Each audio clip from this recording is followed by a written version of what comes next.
Nahiago dut biluzik, enegiazko bilustasuna agerian utz lezaken arropa aurkario batez bestiturik baino. Zertan ari zara zu oraino? Gaztanberarik baduzu?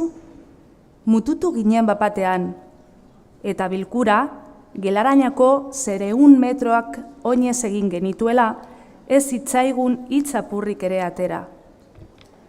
Mendeak igatu ziren, eta ez nuen ezberdintasun handirik atzematen gurasoen eta gure garaiaren artean.